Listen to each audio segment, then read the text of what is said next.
Hello students, welcome.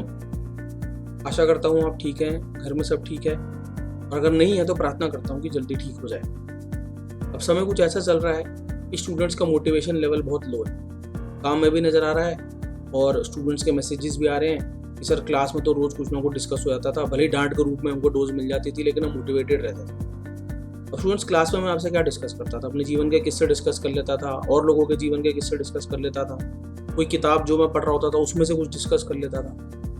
ठीक है, तो यहाँ पर भी मैं आपसे वही करने वाला हूँ। अभी हाल ही में मैं एक बुक पढ़ रहा था, the Archer by Paulo Coelho. तो उसमें मुझे एक छोटी सी कहानी मिली, मेरे को लगता है स्टूडेंट्स को हेल्प करेगी, थोड़ा मोटिवेटेड रहने में आपकी मदद मिलेगी, तो आपसे डिस्कस कर रहे हैं। शुरू करते हैं। तो कहानी का नाम है द आर्चर। आर्चर तीरंदाज को बोलते हैं। तो ये कहानी एक ऐसे आर्चर की है who is in search of approval, validation and recognition.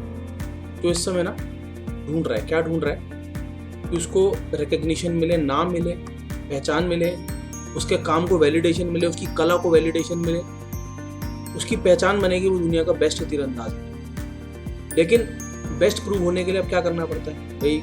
किसी कंपटीशन में एंटर करना पड़ता है, सब लोगों को हराना पड़ता है, तभी तो हम माने जाएंगे हम बेस्ट है। लेकिन अभी क्या है, अभी दुनिया में एक मास्टर आर्चर और है, पूरी दुनिया उसको जानती है कि वो फलाना व्यक्ति जो है वो बेस्ट आर्चर है।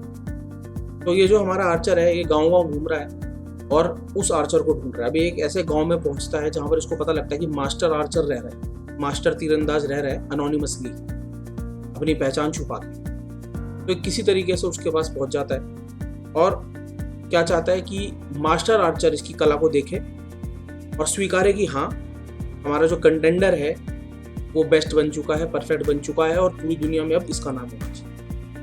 तो मास्टर आर्चर के सामने ये पहुंच जाते हैं और अपनी कला दिखानी शुरू करते हैं। तीर कमान उठाते हैं, पोस्चर अपना लेते हैं और क्या करते हैं, 40 मीटर दूर एक चेरी के पेड़ पे निशाना लगा देते हैं और क्या करते हैं, उस चेरी को भेद देते हैं। चेरी फल होता है छोटा सा, उस चेरी को भेद देते हैं। इंप्रेसिव।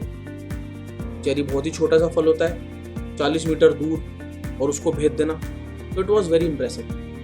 अब लेकिन मास्टर आर्चर तो मास्टर आर्चर है ना, तो मास्टर आर्चर क्या करते हैं, वो भी अपना तीर कमान उठाते हैं और कहते हैं फॉलो मी। हमारे कंटेंडर जो हैं, वॉनबी जो हैं, जो बनना चाहते हैं, उनको अपने साथ लेके चलते हैं। और वो कहाँ पहुँचते हैं? एक नदी किनारे पहुँचते हैं। नदी पे एक लकड़ी का जर्जर सा पुल है, नदी उफान पे है, और हमारे मास्टर आर्चर क्या करते हैं, उस पुल पे जाके खड़े होते हैं। अब पुल झूल रहा है, कल्पना कीजिए, नीचे नदी है, उसकी आवाज़, उसका शोर प्रचंड जोर से आ रही है आवाज़, पुल झूल रहा है। मास्टर आर्चर उस पर जाके खड़े होते हैं, निशाना लगाते हैं और किनारे एक आड़ू के पेड़ पे निशाना लगाते हैं और क्या करते हैं, उस आड़ू के पेड़ पे निशाना लगा के आड़ू को भेद देते हैं। अब ये जो पेड़ है ना, ये 40 मीटर दूर नहीं, ये 20 मीटर दूर है, और जो आड़ू फल है वो चेरी से बड़ा भी है ना।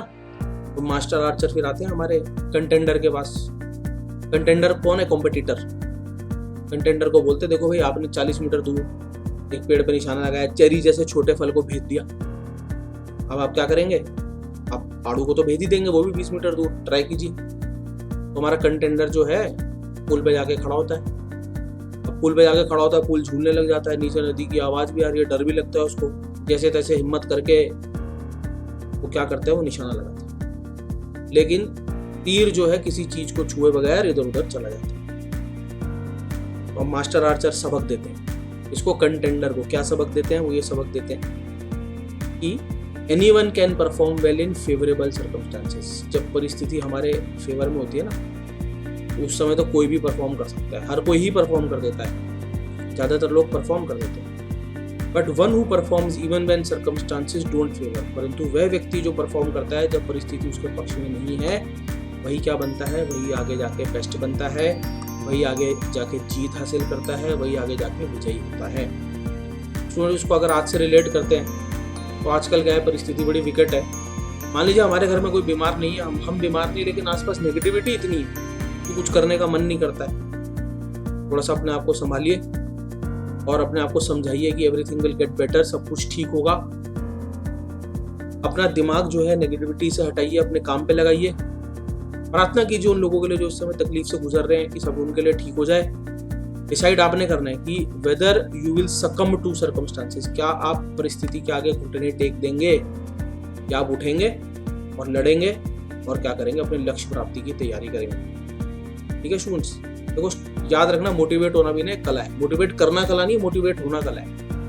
हमारे पिताजी एक कहावत बोलते हैं, वो क्या बोलते हैं कि सोए हुए को जगाना जो है आसान है, जो व्यक्ति सो रखा है उसको जगा सकते हैं, लेकिन जो आंखें मूंद के पड़ा हुआ है ना और सोने का दिखावा कर रहा है, उसको जगाना बड़ा मुश्किल है। तो अगर आपने ठान लिया है कि कोई चीज़ आपको मोटिवेट नहीं कर सकती, तो आप मोटिवेट हो भी नहीं सकते। मोटिवेट होना बहुत आसान है। आसपास देखेंगे ना दुनिया में बहुत सारी चीज़ें, पक्षी को उसका घोंसला बनाते देखिए, मोटिवेट हो जाएंगे।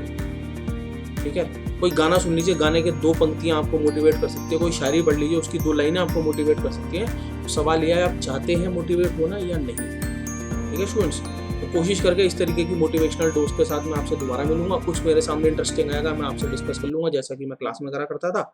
इसी तरीके मैं आपके साथ मिलूंगा। Keep the motivation high and I pray कि सब आपके साथ जो है सब कुछ ठीक रहे, आप स्वस्थ रहें, आपका परिवारजन स्वस्थ रहे। Thank you.